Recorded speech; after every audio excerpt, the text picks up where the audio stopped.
Henry VIII had ruled over England for 38 years.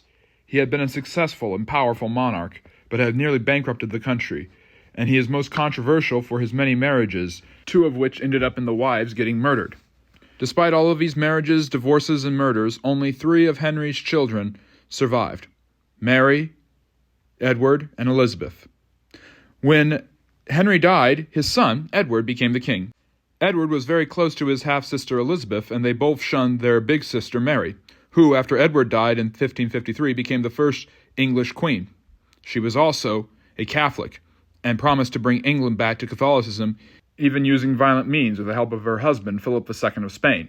After her death from cancer, her half-sister Elizabeth became the queen. Elizabeth was only 25. She had been the daughter of Anne Boleyn, Henry's second wife, whom he had had beheaded. Yet she inherited her mother's vigor, anticipation, and bravery, and this would lead her and guide her well throughout her 45-year-long reign.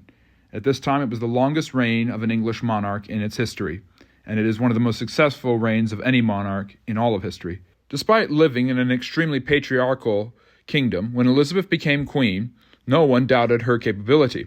She relied on great advisors and powerful noblemen to help her run her kingdom, men like William Cecil and later on his son Robert, who helped her administrate and handle the affairs of governance.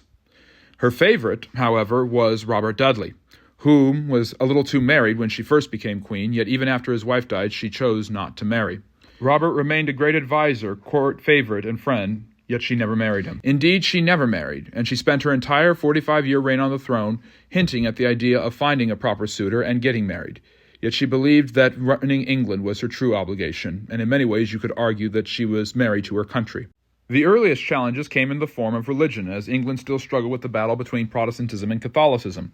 Elizabeth solved the battle by creating the 39 Articles of the Church of England and creating a new Book of Common Prayer. This established England as a firmly Protestant country, but not one that was too reformed along the lines of John Calvin and his Reformation in Switzerland. Elizabeth would remain a devoted Protestant, but would struggle with Catholic uprisings, such as one that might have been caused by her cousin, Mary, Queen of Scots. Mary had at first been sheltered by Elizabeth after she had been deposed by her people in 1560. Mary became a beacon for England's many Catholics who were constantly rebelling against Elizabeth. So Elizabeth did what she always did. She put down the revolt and had Mary beheaded in 1588. Even family loyalty would not hinder Elizabeth's ability to rule or her determination to make England powerful and prosperous. To achieve this goal, Elizabeth established the joint stock company, the East India Company, which became one of the most famous trading companies in all of the world for centuries. She also sent Sir Walter Raleigh on several expeditions, seeking to counter the influence that Spain had established across the Atlantic. Raleigh established a colony in Virginia at Roanoke in 1586 and began trading with the locals.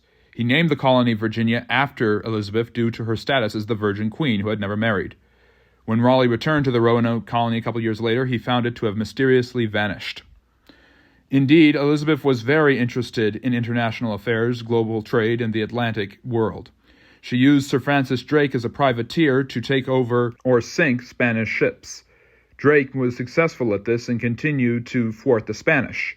Indeed, as time went on, relations worsened with Elizabeth and her former brother-in-law, Philip II of Spain, especially when he found out that she was helping Dutch Protestants in their revolt called the 80 Years' War. Philip declared war on England in 1585 and assembled an armada in 1588. Elizabeth turned to Drake and the Royal Navy for help. She watched on from her flagship and prayed in 1588 as the Spanish Armada attacked, but bad winds and English fireships and good strategy and positioning from Drake eventually led to a total defeat of the Spanish Armada, which was blown off course, and most of the ships were wrecked off the coast of Ireland. The English Armada the following year tried to liberate Portugal from the Spanish, but failed. After this, it had become clear that England would not be dominated by Spain, and that England was there to stay when it came to naval power. With all of these successes in so many areas, Elizabeth's reign came to be known as the Elizabethan Age.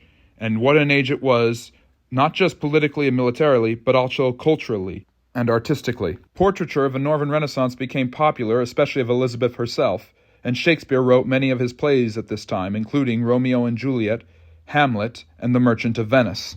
Before and during Elizabeth's reign, the city of London, as well as many other urban centers, have been growing as new economic opportunities opened up for the cities and England developed its economy. In order to give relief to the growing number of poor people in these urban areas, Elizabeth created the Poor Relief Act of 1601, which established the first welfare in England. It would stand for centuries, giving help to the needy. By this time, the portraiture that had once complimented Elizabeth now depicted her as someone near death, and with no family or offspring to show for it. What she did have to show for was a powerful England and an incredible reign.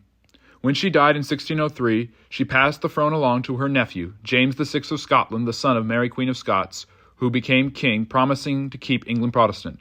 This ended the Tudor dynasty and began the Stuart dynasty.